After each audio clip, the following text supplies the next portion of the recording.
We usually do a week 8 recap or a week recap at the end. Yeah. We're going to still stick with it, but let me give you some news real quick, Nate, before we start.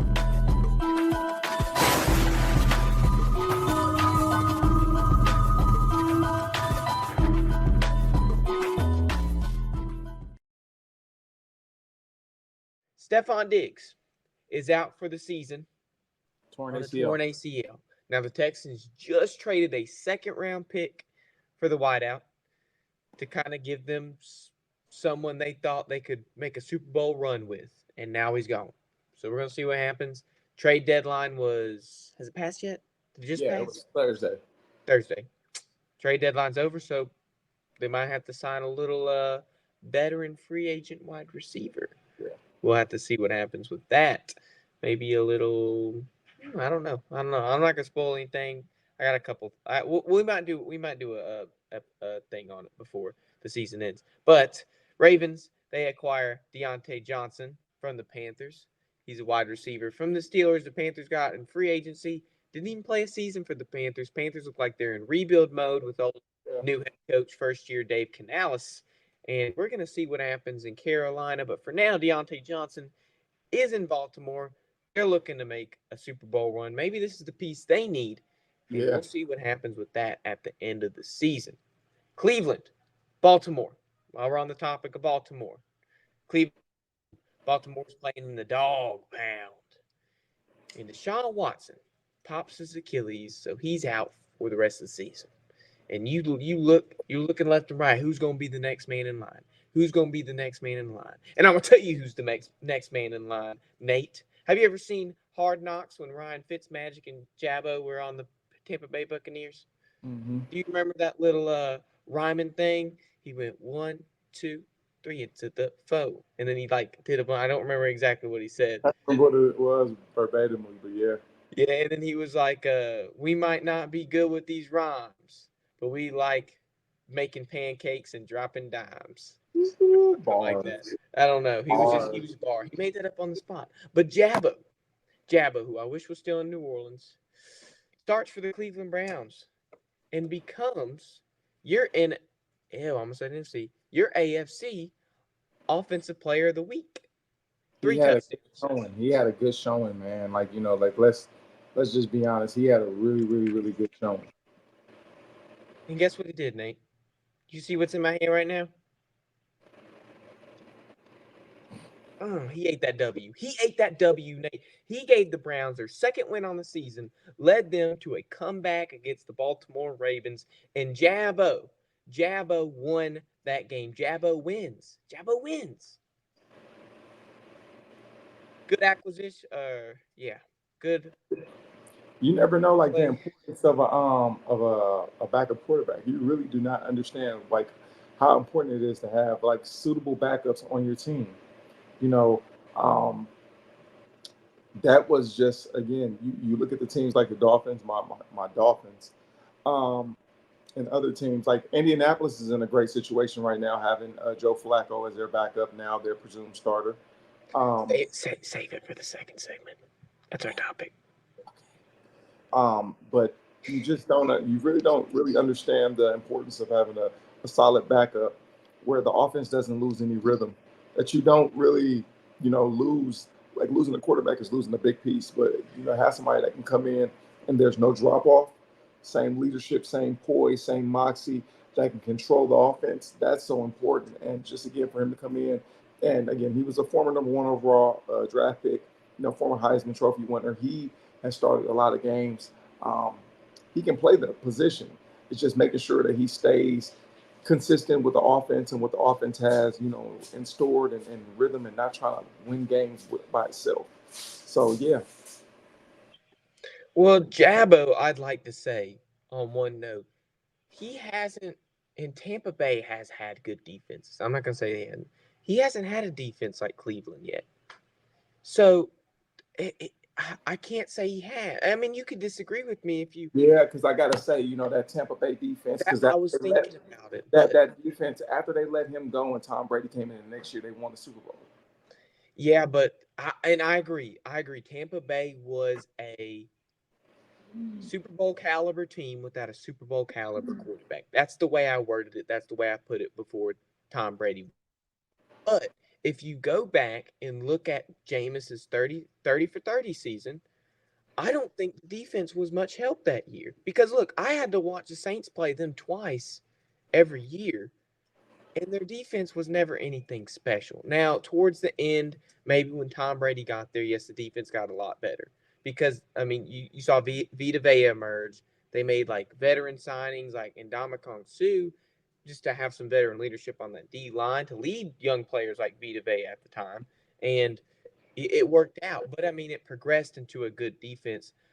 I don't know if I just like to say that the Browns, I feel like, have a more experienced D than the Buccaneers did when Jameis was on there. And definitely, I can't say Jameis had the defense he had in New Orleans that he has in Cleveland. It's just even though New Orleans is a very an older defense, it's just Cleveland. They're different there. It's a dog pound, Nate. It's a dog pound. And so when you kind of have that pressure off your shoulders, like, hey, I have to play from behind, but look, this game is winnable. He's going out there thinking this game is winnable, not going out there thinking I got to try everything I can to try to make the gap that's right here closer. Mm-hmm. See, that's the different mindset. The defense is what I think is what changes that mindset. You go into that game thinking this game's winnable rather than trying to close the gap. And Jabba goes out there and wins. James Winston goes out there and wins. I mean, he can make every NFL throw, like and Jameis Winston, his arm talent has never been the problem. His problem is his decision making. It's Yeah, I never been agree. arm talent. It's always been the decision making. Oh, he's such a good leader, though. Ooh, I want him back. I want him back. But a guy that can make every NFL throw, a guy that has been said that can only throw to the right side of the field, a guy that has said that he can only run the ball, he can't pass the ball. He's not an NFL quarterback. There's no way he can perform in the NFL the way he did in college. Commanders Bears, Nate. 18-15 was the final score. All I'm gonna say is this: you opening up a can of worms with Bruce. Oh, we're That gonna talk about it tomorrow. you're gonna deal with it. You're gonna deal with Bruce. You're I gonna ain't, deal I ain't gonna. with I'm Bruce. gonna deal with an ignorant Bears fan. That's what I'm gonna deal with tomorrow. And I got the stats for him, but I'm not. I'm not gonna touch on it a lot tonight because I'm gonna talk about it a lot tomorrow because I got something I really want to talk about towards the end of the segment. I'm about to pull the play up for you, and you tell me if you don't think this is an NFL throw, or you think this is at the right side of the field. Now, let me paint the picture. 2 seconds left are on the clock. They just threw an out route with 9 seconds left on the clock. About the 47-yard line, you can see they're in their own territory. They got one more play. It's 15-12. It's do or die for the Commanders. And Jayden Daniels concentrates, steps up in the pocket, escapes pressure, escapes it again, goes back to the original pocket, steps up, throws, launches to the end zone. Deflected. Noah Brown catches it for a touchdown. When I first saw this play, Nate, my friends even said, oh my gosh, because of how loud I was when I saw this play. I'm not going to get super loud now because I've seen this play about 50 times since it happened because it just excites me. Shoe in for Offensive Rookie of the Year. This is, when people say they have a Heisman moment, Jayden Daniels just had his Offensive Rookie of the Year moment. That's it. He could go out the whole rest of the season, tear his ACL like Stephon Diggs, and still win the dang award. You can't convince me otherwise. What rookie is making this throw, Nate? He had the IQ level and the awareness to go back to the original pocket where his linemen were. It's about to see it again, where his linemen were still technically there, escapes pressure. He's about to do it. His linemen are still making a pocket for him. He goes back to that pocket, steps up, and makes the pass. That is veteran IQ right there, Nate.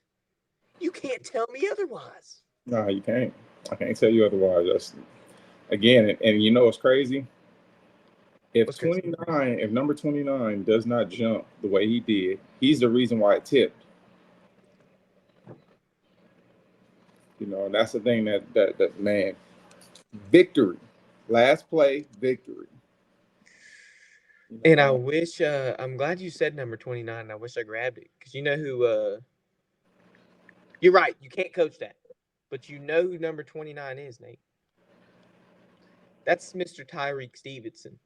And I wish I saved the video. I didn't think about it until right now. Tyreek Stevenson. This is him before the play. Was he the one before the play? Out, not even in the end zone. I thought it was not number even, 39. I thought it was Tyreek 39. Stevenson. Out, not even in the play. It far away from the play. The help, everybody's gathering for the Hail Mary. He's all the way by the sideline doing this. To the Commanders fans, like, oh, we about to win. Let's go. Let's go. And you know what? Ain't I'm going to go full screen for this. You know what happened? Mr. Offensive, 2024 Offensive Rookie of the Year, Jayden Daniels stepped up in that pocket and made you look like a fool, Tyreek Stevenson. You want to disrespect the 2024 Offensive Player of the Year again, Mr. Jayden Daniels. You come on the breakdown if you want to disrespect somebody. You think Caleb Williams is the Offensive Rookie of the Year this year? You think Caleb Williams is better than Jayden Daniels, like Mr. Bruce keeps saying, Coach Bruce keeps saying? You better check yourself before you wreck yourself, Tyreek Stevenson, because you just lost that game in Bears fashion. I ain't even getting messy yet, Nate. I ain't even getting messy yet. You making me get messy. Yeah. I didn't watch all the game because the Saints game was on, which we're about to talk about. But is there anything you like to say to Mr. Tyreek Stevenson? There was a learning moment. It's a learning moment for him. Every opportunity is a learning opportunity, and the game isn't over until the clock reads 0, 0, 0, 0. But you commend the Commanders.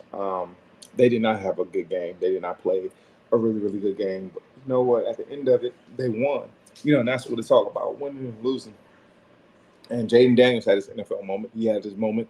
I really do feel that he is a shoe-in for the Offensive Rookie of the Year. The way this team is playing, they're playing like they just believe. And again, we're not even halfway through the season. He has made some strides, and I love the fact that Dan Quinn and that defense is playing really, really good football. Kingsbury is calling the game and just really protecting his quarterback and using his strengths, and really just has him comfortable in the pocket and comfortable with the offense and comfortable, and he gets his flow and his rhythm early. And I love the fact that he's not trying to go out there and be Superman, and he's just really just trying to be a good quarterback, a good leader of the offense, and trying to score and not put his team in really bad predicaments. So I commend Jayden Daniels. Again, shoe-in for NFL Offensive Rookie of the Year. Well, I think you're about to get a kick out of this because you know what Tyreek Stevenson should have done? He should have known his role and shut his mouth. Know your role and shut your mouth, jabroni. I would say what The Rock used to say, but I don't remember the whole thing. You know how he'd be like, it's the pie eat, like Ric Flair used to do, but The Rock's version? Mm-hmm. Yeah, I don't know. I can't remember what the whole thing he used to say. But if I knew it, I would be saying it right now because yeah, he should have known his role. And I'm glad the Bear Texas is here because I hadn't seen him in a minute live. I'm glad he's here for us. But Nate, New Orleans Saints went to SoFi this past weekend. Crispy. Playing the fighting Jim Harbaughs. And by the way, I do like the Harbaugh head coaches. They are very much evangelist when it comes to their football teams. They make sure their players pray before and after the game. I like that aspect of football because you ain't got anybody to give glory to but the person that's giving it to you. So that's what I like about the Harbaughs, and they make sure that happens. But Saints go to SoFi, lose 26-8 to the Chargers. What's the problem, Nate? 6 straight losses. 6 straight losses the Saints have had after their 2-0 start. Their historic 2-0 start, 91 points in the first 2 games, tied for the most ever in the modern era. And you're going to sit here and tell me something's happening to where you're losing 6 games in a row. And you're not just losing by one possession. The couple games you might have lost by one possession, I'll give you that. You're losing to the Chargers 26-8 and the Broncos 33-10 on Drew Brees Day. There has never been a head coach in New Orleans Saints history, Nate, where they have allowed their team to lose 6 straight and not be fired either right then and there or when the season ended. And if we go back to the last time the Saints lost 6 in a row, 2005, Nate, before Sean Payton got there, Jim Haslett lost 6 games in a row. Guess what happened to him? He's gone. He's gone. Now we're at the moment. 20 years later, it hasn't happened. And old Dennis Allen, the guy that got fired in Oakland for losing a lot in a row, is now doing that same thing in New Orleans. Is Dennis Allen gone after the season's over and said and done? It looks like it. I don't want to sound like a Debbie Downer or anything like that, but it looks like it. It looks like he might be gone. And I've told you this before Pete Carmichael left and got fired. I told you there were levels to the firing. It needed to be Carmichael, Loomis, and then Dennis Allen. And now I still think Mickey Loomis needs to go. Don't get me wrong. Because he cannot commit to a rebuild. He still thinks he's in the rebuild where he brought Drew Brees and Sean Payton here. He still thinks he's there. And neither one of them are still here. So I don't know what mindset you could doing. You might be smoking the ashes of Tom Benson or something.